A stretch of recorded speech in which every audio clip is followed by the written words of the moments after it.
2016 draft. It was so much fun redoing the top 10 of the 2017 draft last week. We're going to do the same thing with the 2016 draft, where in real life, it was Jared Goff going first to the LA Rams. So we take a peek there. And first of all, Chris, unlike the 2017 draft, Yeah. okay, nine and 10, yeah, that didn't work out. There's some great talent and some really good picks at the top of the 16 draft, unlike the 17. There really is. I don't know about you, but I had a harder time with this draft. I Yes. did because I think there was more talent in the top 10 actually. And I think Mm-hmm. there was a lot more guys, even later in the round, second round, things like that, where you look at them right now and go, man, they weren't a top 10 pick for the way their careers have turned out and the way they played. So I ended Right. up having a long list and going, damn, I'm going to have to cross out a lot of guys to put in this new top Yes. 10. So I had a Yeah. much tougher time with this one than the other one. And I don't know. I don't know Yeah. about you, but I might have a few surprises in this one too. Okay, those are always fun, but I'm with you in that I had a really hard time with it too, for a good reason because there's so much talent in the top 10, and also you get to the rounds 2 through I think 5. There's some big time players as well. So let's do it this way. I will say the team. I'll say who they picked. Again, Right? in real life, you can give your new pick. I'll give mine, and we'll just kind of go back and forth and bounce them off each other that way. L.A. Okay, Rams I at like one. it. Rams at one went Jared Goff. I have a feeling neither one of us are going to do that this time. So, who are you giving the Rams with the first pick? I'm going to give them Carson Wentz, the quarterback they should have taken. Okay, I mean, again, I'm a big Carson Wentz fan, and Carson Wentz to me at the time was warranted of the number one pick. I thought, but hey, Carson Wentz, say what you want. I know there's injuries here and there. Man, when he's healthy and he's got a little help around him, you could see he could be special. I mean, he could have easily been the NFL MVP in 2017. And then really, if anybody doubted Carson Wentz, all you need to do is watch the last half of the season last year. I mean, he had nobody around him. It was Yeah. Carson Wentz just carrying the squad, and he got them to the Hmm. playoffs. And that's to me what a special top 2 or top 3 type of pick can do, and that's why I put Wentz there. I had the exact same thing. I went Carson Wentz, one to the Rams as well. I'll just throw in, I mean, he has this added thing of the combination of talent and toughness. I mean, there's a real Yeah. grit with his version of athleticism. If you respect the position at all, it's really fun to watch. And I don't know if that matters when you're talking about a number one overall pick, but it's easy to be a fan of the way he plays. And so I have him at number one as well. Yeah, it is, and then like you said too, he's got that ability to carry him, and then he's got this unbelievable self belief a little bit to where Hmm. I just don't feel like he's ever flustered or I feel like, oh, if I got the ball and we get a chance to win, we're gonna make it happen. He's kind of got that Russell Wilson, Deshaun Watson determination about him to where it might not always look pretty or surgical, but somehow he gets it done on a weekly basis.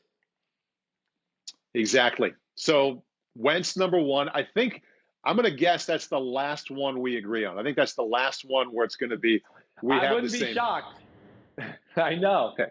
Okay. So Eagles at number two. They took Carson Wentz back in 2016. Not available now in our draft. So who's it going to be? I'm gonna go with Dak Prescott. I am. It's hey, I think Wentz is, right on the outside of the top 5 quarterbacks. I don't think Dak Prescott is far from that.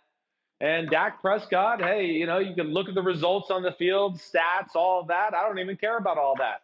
What I do see is a guy that's very good in the pocket, can push the ball down the field, people around him. He's not affected by it. Great leader, tough, humble, really good arm, can run not only as a drop back quarterback, but you can design some quarterback runs for him where he's a moose to tackle. So, when you're talking about a quarterback that I think's in the top 10 and we got to go back and redraft, I'm going to put him towards the top of the draft because it's a special position and I think he's a damn good player. I'm going to have Dak pretty soon here as well. So I can't argue with that one too much. And at number two for the Eagles, I crossed this one out at first, but then I came back and said, you know what? I'm going to give him this player. I went Tyreek Hill, number two to the Eagles. And I'm not mad was at he a you. fourth? Okay, I knew you wouldn't be. He was a fourth or a fifth round pick, Chris. I mean, point is he was somewhere down the road there. And Right. outside of the quarterback position, outside of the top 5 quarterbacks, is there a player in the NFL that makes the defensive coordinator on Monday or Sunday night after the previous game think longer and harder and worry more? I think he's the biggest weapon outside of the QB in the league. And I can justify him being at number 2 because the difference he makes for that offense and because how much stress he puts on the other defense. I think you explained it perfectly. That's right.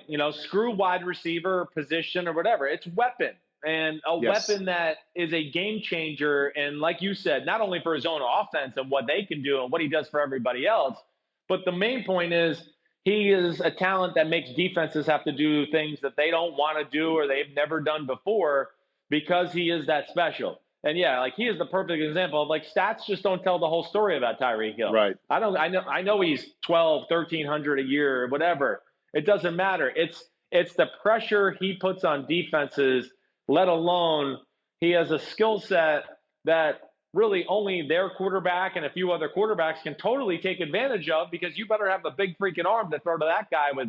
He doesn't have 2 rockets up his butt. He's got 3. He's in the rarefied 3 rockets up his butt air right there. So I'm not mad at you. I like that. Thank you. I have not elicited any anger out of my partner yet through 2 picks. And remember that throw in the Super Bowl we spent so much time with about 4 or 5 days after Patrick Mahomes throwing it like 60 yards downfield on basically a post flag.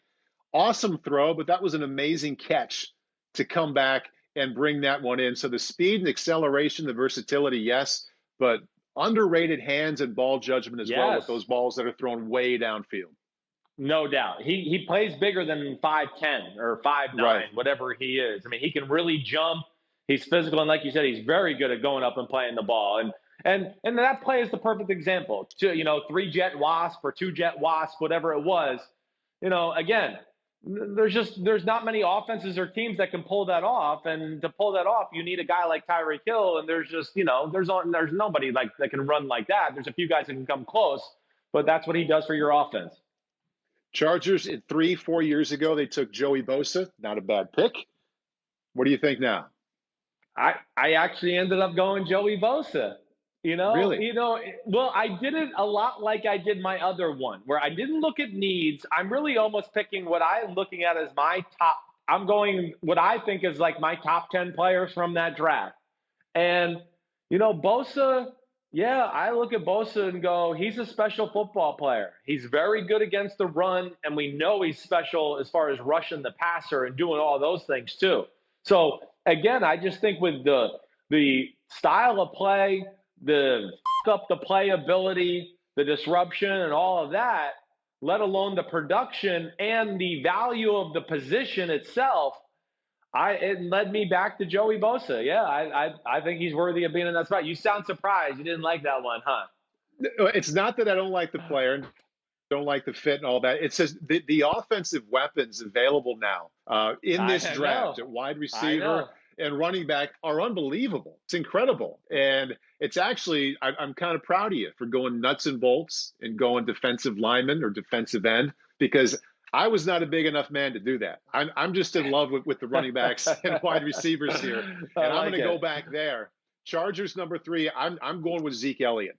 And they were in the running back game early. I mean, they took Melvin Gordon somewhere around in there, and he was a decent player, but obviously didn't work out the way they wanted. So this gives them a little more than what they got in Melvin Gordon when they took him number 1. And Zeke Elliott, I'm just impressed with how consistently he's up in that range of touching the ball 25 to 30 times. The forward lean is always there. If he doesn't get you 2, maybe he'll get you 7, catches the ball very well. So I traditionally don't like a running back this high. I just love the way he has produced consistently at a really high level. Hey, he's been a huge part, if not the number 1 part to a team that's, their motto was running the football and really playing behind his strengths and doing that. So I get that. You're going to be surprised by my list. It's a lot of nuts and bolts in this one for your phrase. A lot of nuts and bolts. I don't know who I am. Dressed up as Chris Simms. Some tell me I used to play quarterback, but damn, it just seems like in this pod, I don't like quarterbacks. It seems like so far. All right, Cowboys at 4. They took Zeke Elliott, great pick in 2016. What do you think about him for our little fantasy draft here?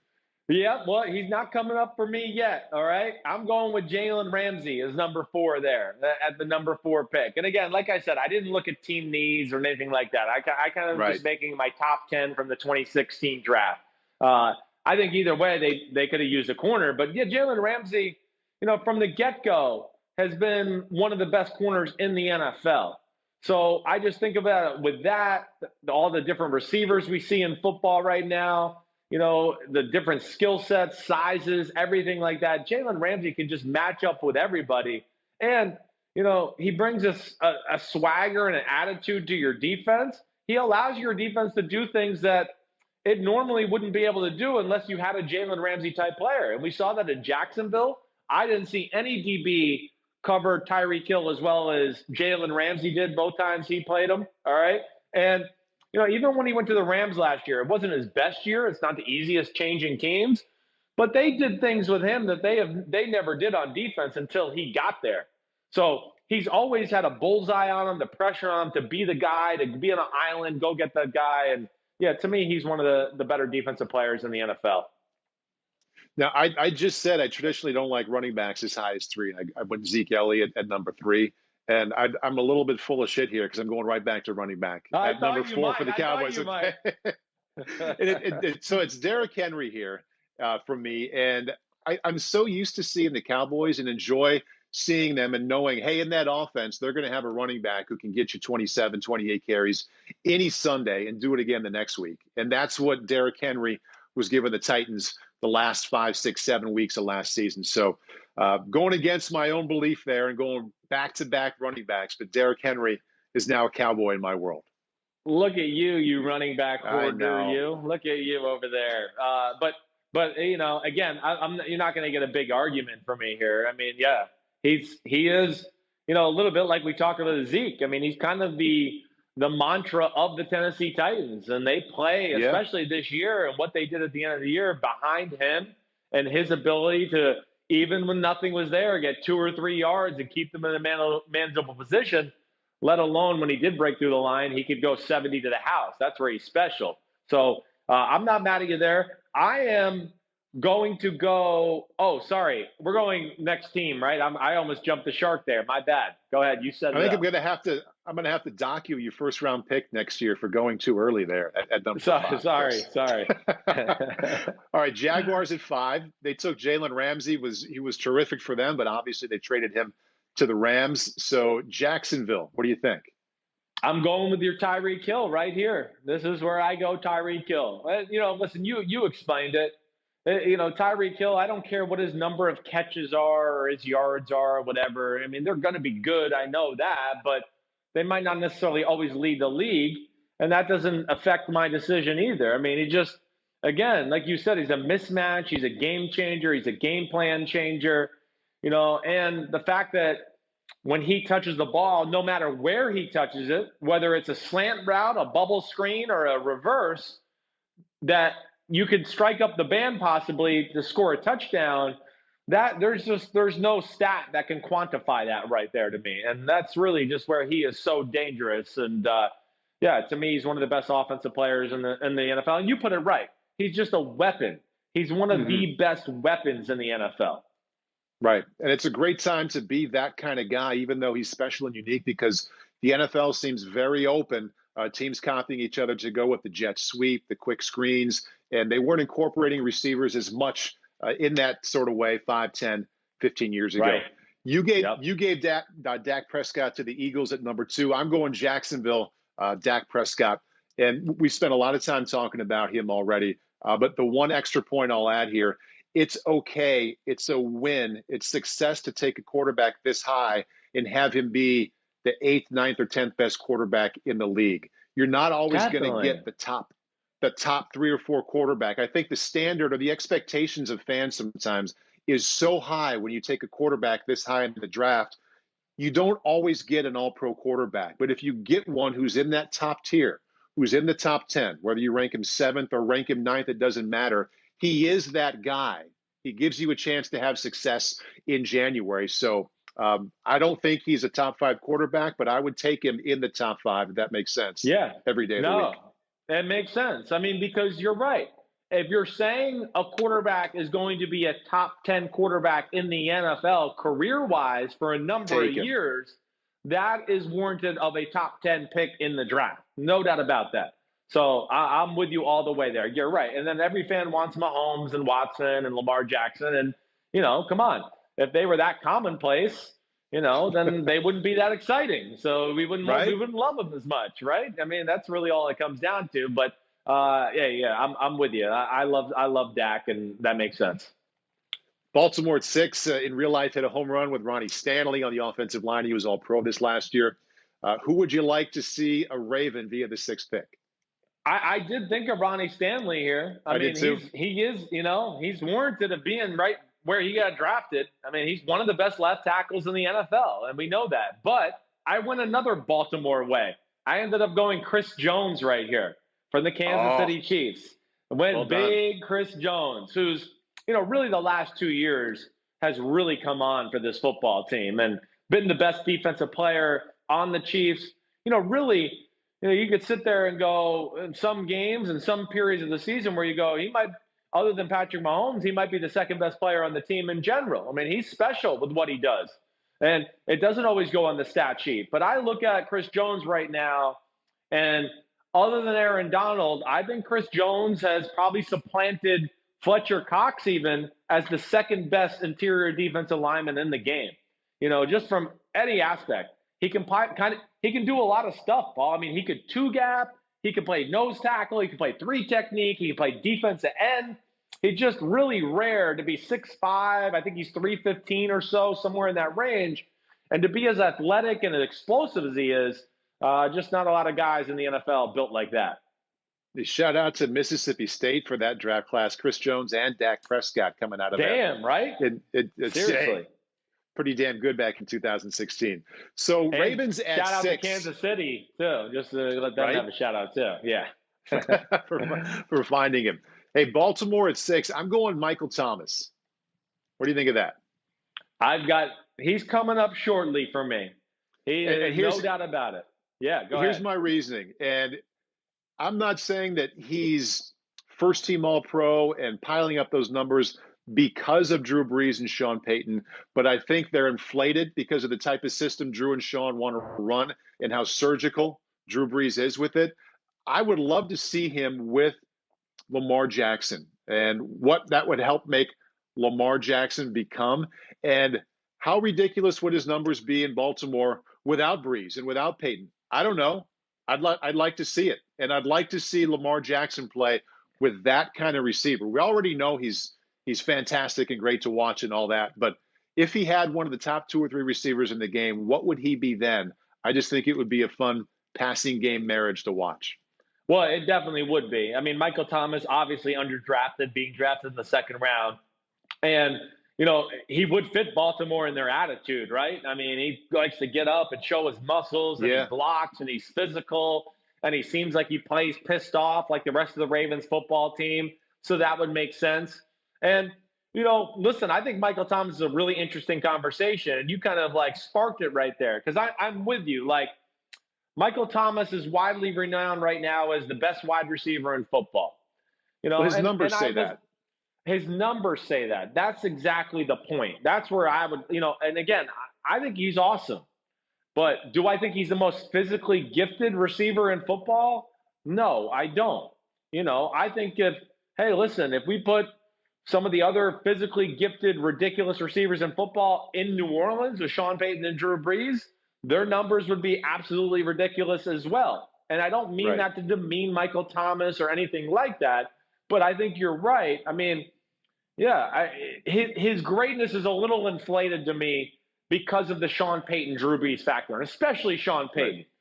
It's not the same as DeAndre Hopkins, A.J. Green, Julio Jones, Odell Beckham Jr. when those guys are healthy. Those guys, to me, you can just line up, or Tyreek Hill. You can just line up in one spot all game, and they're going to attract a lot of attention. I don't know if you could necessarily say that with Michael Thomas. Michael Thomas garners a lot of attention because people know Sean Payton's going to put him in a spot to get him the ball, and they get sick of that. Not because they're going, man, we got nobody that can play this guy man to man and ever cover him and ever stay with him. So that's the difference to me. And, people think I'm a Michael Thomas hater all the time because I say these type of things. But, hey, listen, that's just my opinion. And I've been around a lot of good receivers, and that's just my thoughts on that topic. There's also a couple of things to think about with that help him. I mean, whether he's good or whether he's awesome, he's somewhere in there. But his numbers are helped because, hey, everybody knows that there's a quarterback back there that gets rid of the ball. So maybe they don't come after him quite as much as they would another quarterback in the league. And there's also a running back that can catch the ball very well out of the backfield. So let's just say, let's keep it here. Let's say Michael Thomas was a Baltimore Raven for a couple of seasons. Do you think we'd be talking about a top 5 wide receiver, or is he more top 10, top 12, just a really good player? Yeah, I think we'd be talking more of like top 10, top 12, or a lot of people would be like, man, you know who that is a really good player that doesn't get the credit they deserve just because they don't get enough catches and things? That Michael Thomas for the Baltimore Ravens. I think he would be that type of guy. But in the world of, like you're saying right now, where fans just read the bottom line statistics and all we care about is, did he deliver for me in fantasy football this weekend? From those two aspects, he delivers, right? So therefore, Johnny or Joe, common fan, he just thinks, well, look, his fantasy points are the best, his stats are the best. He must be the best. He must be the best. And no, that's not always true. That doesn't always, Patrick Mahomes' stats were not the best at the quarterback position last year, but he was the best quarterback in football. Right. And right. So that's the only point. He's a really awesome football player that I think, yes, is a little overrated because of the system and place that he's playing in. Bringing us to the 49ers at 7, they took DeForest Buckner, really good player for them. He is now an Indianapolis Colt. They got the number 13 overall pick in this year's draft for him. So San Fran at 7, Chris. And that's where I'm going, Ronnie Stanley here. To me, Ronnie Stanley merits, this type of pick. He's, like we talked about it a minute ago, he's a franchise left tackle. You don't ever have to worry about him, nothing. He's awesome in the run game. He's one of the best pass blocking tackles in football. Also within saying he's one of the best run blocking tackles in football. You don't hear that all the time. There's other offensive linemen out there who are, oh man, they're exceptional at pass blocking, run blocking, they're average. It's rare that you have the guys that have the full package. And to me, Ronnie Stanley, he encompasses all of that, let alone, hey, we know they're going to run the football and they demand physicality out of their offensive line in Baltimore and things like that. So yeah, to me, this was a no-brainer. He was definitely going to be in my top 10. It'd be interesting if that actually happened, if they would have gone Mike McGlinchey, also from Notre Dame, the next year and had bookend Irish tackles there. I went with Chris Jones here at number 7. And really, you're the one about a year ago who really tipped me off to him to watch him even more closely this past season and see how disruptive he is. And DeForest Buckner, I thought about keeping him there, but for some reason, they traded him away. And it doesn't mean he wasn't a really good player there, but they were willing to get rid of him. So maybe Chris Jones would be that next level, or would have given him something a little bit different on that defensive line, so where they would have wanted to kept him instead of give him away a few seasons later. Yeah, well, I get you there. And, they got a lot of similarities as far as, the way they play the game and all that.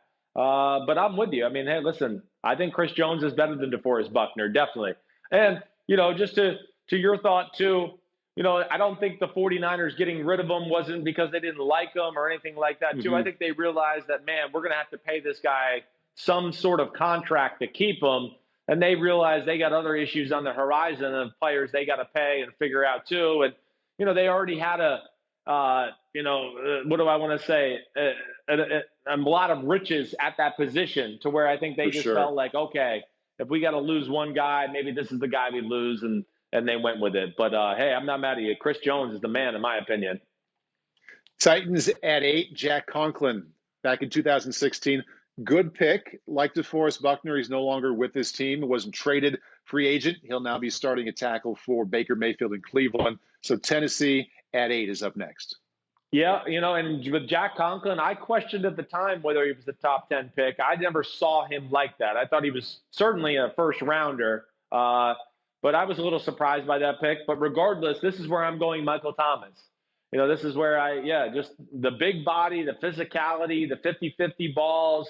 And really the most important thing is the fearlessness over the middle. It's just rare to be a wide receiver who's fearless like a Gronk tight end down the middle. He just doesn't care. He's unaffected by people around him. If somebody tries to knock his head off, he almost seems like he likes it and likes getting up and being like, oh, you can't hurt me, and he flexes his muscles. So he brings an attitude to their passing game and a toughness to their offense, I think, in general, to where you can't just look at the Saints and go, oh, it's all about the passing game and passing numbers and sexiness. No. They run the football, they play physical, and they expect the receivers to block. And Michael Thomas does everything and is really a really, really awesome football player all around. And he's got to be in the top 10. I knew that. I didn't put, sure. Yes. I mean, he's got to be in the top 10, right? Just like I did with the 49ers at 7, I went same position, maybe just a little bit better. It was Chris Jones instead of DeForest Buckner a moment ago. I'm going Ronnie Stanley now instead of Jack Conklin. Conklin, good, nice player, but Stanley, first team All-Pro. So they kind of get what they were looking for and hoping for, and someone they can hang on to and pay instead of, unfortunately, decide to let him go on to the next spot. Bears at 9, and this is where we start getting into some misses here, Chris. The Bears at 9 and the New York Giants at 10 would like these selections back. So who's your suggestion for Chicago at 9? Yeah, it didn't work out for Leonard Floyd. Leonard Floyd, a good player, but not a top 10 pick. I mean, and that's what stinks for guys like this sometimes. We look at them and go, oh, they underperformed or whatever it may be. And you want to go, no, they were actually really good. It's just, the GM and the front office overvalued them a little bit and picked them a little too early to now, the perception is he hasn't lived up to the billing. And, that's unfortunate for him, but that's the price of doing business. I'm going DeForest Buckner here, though. This is where I am going to go DeForest. He does make my top 10. Again, to be 6'7", that powerful, that athletic, and again, another one of those guys, maybe not as versatile as Chris Jones, but still versatile in the fact where he can play defensive end or 3 technique that way and be a mismatch for a guard or a tackle on a given down or scenario. There's a reason that Chris Ballard and company paid him $22 million. He's a tree trunk. There's not many people you'll ever see in your life as big as DeForest Buckner and also be able to move that way. I made the prediction after we both had Carson Wentz going number 1 to the Rams that would be the last time we agreed here. Well, I was off because I had DeForest Buckner going to the Bears at 9 as well. And the one thing I have written besides his name is who's the best front 7 difference maker or disruptor at this pick, because that's clearly what they were looking for with Floyd. And I think you pointed out, well, good player or okay player, but not worth the number 9 pick. So it's a different position. He's up front instead of an outside linebacker. But if you're looking for a real disruptor in the front 7, I think he's the best one left on our board. I think so. And, to go back to that time, too, Vic Fangio's the defensive coordinator, I believe, that's right. In that first year there, right? Yeah. So he would believe in that. Or maybe I'm wrong. That might have been John Fox, right? At that point. Is Foxy still there at 16? I think he was. I think 16 was his last year, if I remember correctly. Maybe I'm wrong by a year there. I'm trying to remember on the fly, but I'm pretty sure he was still there in 16. Okay. Let's see. What was Trubisky's? Trubisky's rookie year was 17, right? That was 17, yes. Yeah, so, Fox was there because Fox was there for Trubisky's rookie year, right? So, but either way, your point's real. And Fox, he knows a thing or two about defensive linemen and disruptors, and because I had to play him against them when he was the head coach of the Carolina Panthers, and they had a lot of those big, freaky guys there. Bringing us to the last pick, the Giants at 10. They would like a big-time do-over. They took Eli Apple, cornerback, Ohio State. I'm gonna go out on a limb and say that's not your pick. Who is? No, and I didn't like that pick at the time. I didn't. In fact, I think the Giants really wanted to take, I believe, Jack Conklin and Leonard Floyd. Really, that's who they had their eyes on. The problem is everybody in the NFL also knew that's who the Giants wanted to pick. I don't know what went on that year, but the rumors were going around that that's who they wanted, and it ended up being true. And I think some of these teams knew that, and they got off the board. So number 10, I'm going to the old gas mask man on draft night. You remember the gas mask man on draft night? Oh, yeah. Laramie Tunsil. Yes, our new $22 million left tackle for the Houston Texans. But, again, Laramie Tunsil, if you remember correctly, right, he was, looked at as a top 5 pick, and then those pictures came out, and it really hurt his draft stock a little bit. But regardless, he's rebounded nicely. And, he's not as good as Ronnie Stanley, but he's in the conversation with Ronnie Stanley as far as a pass protector is concerned. This is definitely one of the best pass protecting left tackles in football. The run game, there's a little bit more there to be desired from him. But nonetheless, as you and I both know, the tackle position is paramount to having a good football team, especially with all the freaks we see at defense and an outside linebacker right now. And Tunzel, he can stand in there with the best of them. I had Tunzel written down here, but I crossed him out, Chris. I'm kind of glad I did since you went with him. And I went Jalen Ramsey here. They were looking for a corner. Okay.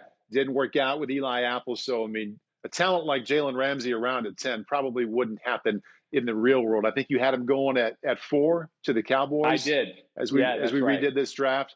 But there's no way he makes it out of the top 10. So I give him to the New York Giants at number 10. Yeah. There's another redraft. It's a great. I like these. These are fun exercises. Fun. It gets us, lets us hit on a few players that maybe we wouldn't talk about all the time too, and just lets us discuss them. But I don't know if you noticed, I had no Derrick Henry, no Zeke Elliott, which I could not believe. I just looked at it and I just went, I think if I was going to rank these players for, 1 to how many, or Jared Goff, he's not in there. Yeah, no Jared Goff. Yeah, you didn't have them either. I just would sit there and go, I just don't think they're worthy of top 10 player consideration in this draft. The Derrick Henry and Zeke Elliott conversation, very good. I could be wrong there. I'm not saying I'm right. I get it. But I just looked at some of these other guys and just went, man, I think they're better players at their position and every bit as valuable, maybe greater than they were. And, that it hurt me not to have Derrick Henry and Zeke Elliott there because I do like them as players. Did you decide going in, you probably did it somewhat similar to me. You look at the top 10. Oh, there's a lot of good picks. You go through the whole draft and write down the other good ones. Did you look at that group and say, you know what, I'm not going running back here? Or did you get done with your list and you're like, oh, shit, I didn't have Henry or Elliott? Yeah. So what I've been doing with these is I just go through the whole draft and I just keep writing names down of anybody that I think's even in the fringe or on the radar to be a top guy, top 10, top 20. And I just continue to write those down. So that's what I do more times than not. And as I got going, hold on, I'm switching my ear pods, as you can see, because they're dying out. So I'm charging one at a time now. But yeah, I kind of went through like that, and I wrote Ezekiel Elliott and Derrick Henry down very early on in my original preliminary list. But then when I started to have to go, okay, let me get into the top 10, I just couldn't come to bring myself and say that they were better players than some of the guys we had on this list. So, it's certainly debatable. I get it. It also hurt me just to throw out some other names like no Xavier Howard, who I think the world of. I think Xavier Howard is a corner for the Miami Dolphins, who's one of the 2 or 3 highest paid at the position of football. He's a phenomenal football player that I thought about putting on here. Miles Jack, the middle linebacker for the Jacksonville Jaguars, he was another one that I went, damn, am I really going to leave Miles Jack out of the top 10? Because I think he's in the conversation for one of the best middle linebacker in football, Paul. I'm a huge fan of his. So I think those are the 2 that I looked at, other than the 2 running backs right off the bat, and maybe even Yannick Ngakoue in that conversation too, as the next guys that would have been available to me on the list. Yeah, Pete did a little lights is writing in about Kevin Byard there. He just sent us a text as we're sitting in there. And I like Byard. He's had a great career, and especially for being a 4th-round pick. But I don't think he warrants a top 10 pick. I don't think is that good. You said a couple of times that I'm not mad at you. How mad at me would you have been if I would have given Jared Goff to the Bears? Because I thought long and hard about it. Did you really? I did. That would have been fun. Because I would have crapped all over that pick. I would have been like, I would have had a lot of fun with that. That would have been good. But I'm glad. However, let me tell you your thought process. How did it go down? So I crossed him out because when I wrote him down, I initially thought, this is a chance to get a quarterback who's in between 12 and 16 in the NFL. And like I talked about with Dak, you take him at 5, you're not getting one of the 5 best quarterbacks, but you're getting a top 10 quarterback, and you pounce on that opportunity. But then after going through all my rankings 1 through 32, I didn't have Jared Goff in the top half. I had him a little bit Right. closer to 20, so that led me to cross him off. Look But I at thought, you making rankings and stuff now. Look at you. I'm really starting to rub off on you. I like this. I was already up late doing the redraft, so I thought I'd go deep on the whole Dak Prescott thing. So you cost me sleep trying to keep up with you, but it was fun. Hi, I'm Mike Tirico, and thanks for watching. Make sure to hit subscribe for the latest news and highlights from NBC Sports.